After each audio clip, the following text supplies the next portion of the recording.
You know, when I was guiding elk hunters, there were certain times that I just had to survive eating right out of a can. One of my favorites, kipper snacks. Spam. One that I always tried to eat, but it would freeze and you couldn't get it out of the can, Vienna sausage. But one I just never acquired a taste for, beanie weenies. And this episode is about making these edible. The best recipe you ever seen for franks and beans or beanie weenies.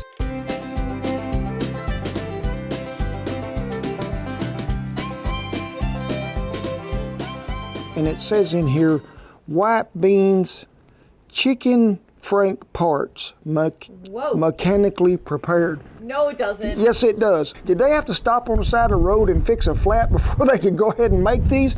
So why didn't you like those? To me, they just always had a wang to them that just never did taste right. Now, sure, maybe if you heated them over a fire for a little while, added some stuff to them, maybe so. But so we're going to start this off with what I think every good bean base needs, and that is some what? Thick cut bacon. Just chop her up here, get you a bean pot, break them right in there. Some of them didn't want to go. It's what they call bashful bacon. It is. Over the fire it goes, and I'm just going to set it right there for just a minute. And while it's doing that, I want y'all to know that I'm not using a jalapeno today. I'm going to go ahead and use a poblano. Now, to me, I don't think these have much heat in them. So you can slice it, dice it, however you want it, just to get them stems and seed out there. The seed pod is always right at the front on these. There's never much that goes any further than that. So just chunk them out there somewhere. These always slice better if you'll turn them over to where you're cutting from the inside. We're just going to dice them up. Well, that bacon has probably been cooking about 3 to 4 minutes and beginning to render down very well. It is. So we have an onion chopped up.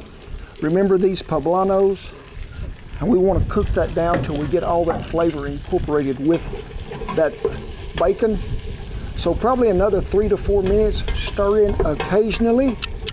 Well, we've been on about 4 minutes. We've been stirring pretty well considerable here, there, and yonder. The onions and the peppers are getting a little more soft, so more soft. I would say tender, okay?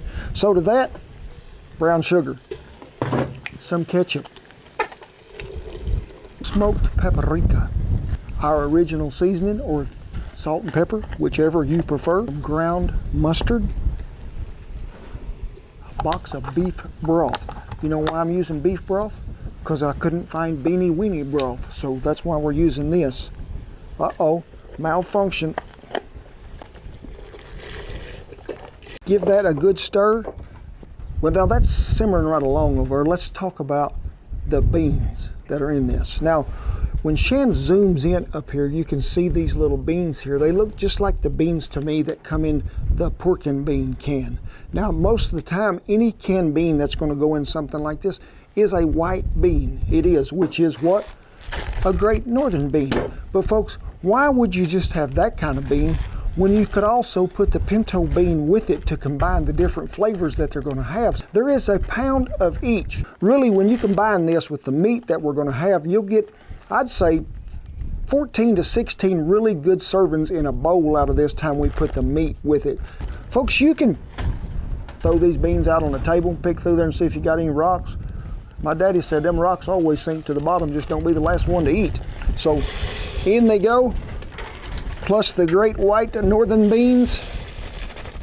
Can you tell me what like the flavor difference is? Because I'm not from bean country. Well, the pinto bean to me really has more of an earthy flavor to it that just blends well with everything.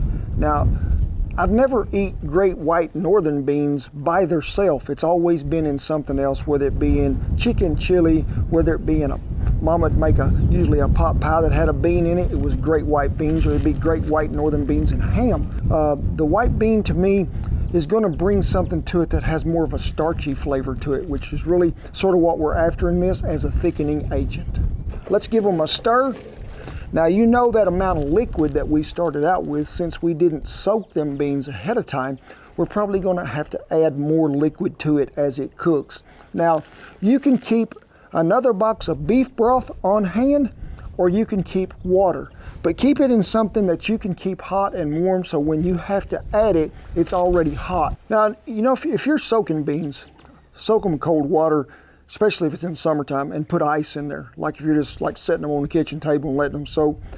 Beans can sour really quick, and the only time I ever soak beans is at an elevation over 5,000 foot probably. Probably gonna let them cook covered for about 2 hours. You know, the can says beanie weenies. Where's the rest of it at? Folks, that's what you gotta stick around for. So I'm telling you, they didn't use no gourmet Franks in here. I'm telling you. Is there a thing as such a thing as a gourmet Frank? Yes, these are called beagle treats. This is what we call what we're going to put in there. Now you notice on both of them when I got them up here, beef and beef. Now I wouldn't just say that I'd be totally down on you if you was trying to make this tonight and this was all that you had, because even what we got going on there will make these taste better. But these are really for the beagle and his crew. I like to use an acreage smoked sausage for this, which we're going to smoke it and add some more flavor. But I really like the skinless variety because they don't really have a casing on them. And I think that makes a lot of difference when you're going to cook something down that's in a processed meat like this, because if it has a casing, and I'll just show you what I'm talking about, which is like this, and you can see this casing. Now, we're going to go ahead and just score these just a little on 2 sides, which will keep some of that from wrinkling up quite so bad. But there's 2 things y'all have never seen me scrimp on when we make a video. One is cheese, the other is meat. But they make all different kinds. You can find the cheddar and jalapeno kind. You can find just cheddar in them. So if Shan will meet me at the grill, I'll see y'all there.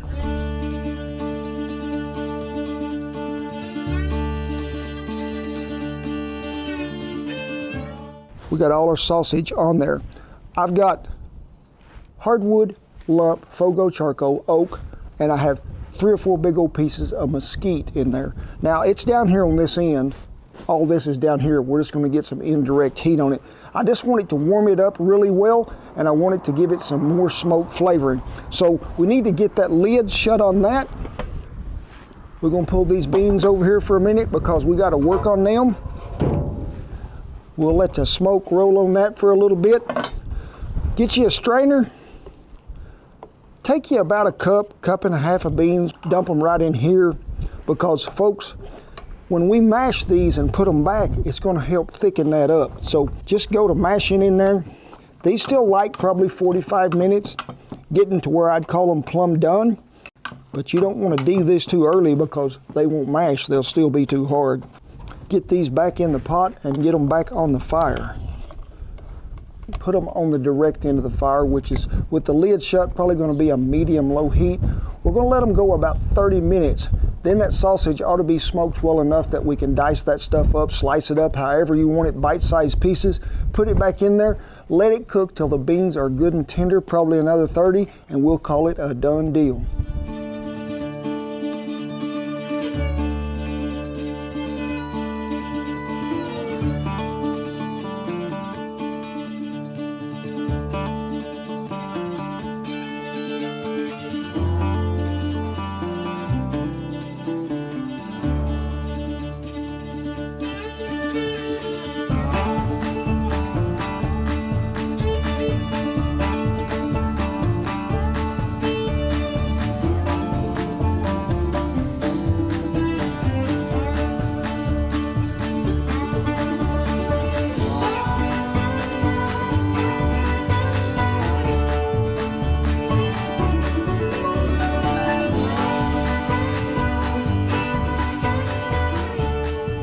Well, the finished product is here, and 1, 2, 3, 4 guests have arrived waiting because they're all about finished product. They are. Let me back you up here a little bit, because you've seen us chop all that sausage up, and then we just put it right in that bean pot. Added 2½ tablespoons of chili seasoning. Started up really good. Probably cooked about another 45 minutes. Just make sure that when them beans get good and tender, I see you, Cletus, out of the corner of my eye. And you seen we done cooked us up some cornbread. I am going to go ahead and just get me a big old bite full. I don't want to have to look for the meat.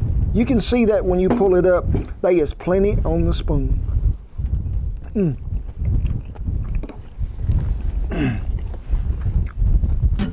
That'll make you get on, wiggle, jiggle, get things to moving. Do the pop and walk. Pop and lock. No. That's about as good as it gets. If I'd have had this stuff canned when I was in the mountains out there, instead of losing 25 pounds in 6 weeks, I'd have gained some pounds. I really would have. That is some fine dining. Get your little cornbread, however you want to do it, crumble it up, stick it in there. I don't care. Shan, did you ever eat any of these when you were little? I don't remember. No, I want you to taste this out of the can, Shan. No, I don't. Yes, come on, sugar. It's gonna be cold. Yeah, but it'll be good. What is that expression you're making? Tell the viewers. At first it kind of tastes like SpaghettiOs, and then it turns to like mushy beans. Everything we use today will be listed down there in the little link below. And remember, folks, we are still on the book tour going across the country. We've had a great time, met a lot of good people. We have a whole lot more new friends. Now, if you can't make it to one of them book tour stops, your horse don't run that fast, or you run out of gas trying to get there. Remember, our intimate evenings are taking place over there. Ooh, and it is so much fun. It is live cooking demonstration. But we also do a lot of question and answer, get to visit. It's a small crowd. Check out the events page for that also. But it is with great pride, honor, and privilege that I tip my hat to all our servicemen and women and all the veterans who have kept that old flag flying back there. We commend you, we do. Rest of you, get on in here. Come up in here close. Not you, Cletus, you nearly knocked me down a while ago. I'm gonna give you a great big hug. God bless you, each and every one, and I'll see you down the Beans and Frank Trail. Before we go any further into this video, and I've had a lot of good help out here today, I have, and remember when I told you about these cheap hot dogs that you could buy? Cletus? Will we get the whole one? Cletus gonna get a whole one. He says he ain't for sure what to do with it. Beagle, thank you so much. Luke, can you catch yours? Good, nope, you didn't. Where's yours, Mage? Cletus, you can have another one. Cause Cletus, folks, I'm telling you, is needing worming and no, hey, Cletus, not too close, buddy. I know. It's a hot dog. No. Cletus says, man, how come we? I didn't know Cletus loved the hot dog so much.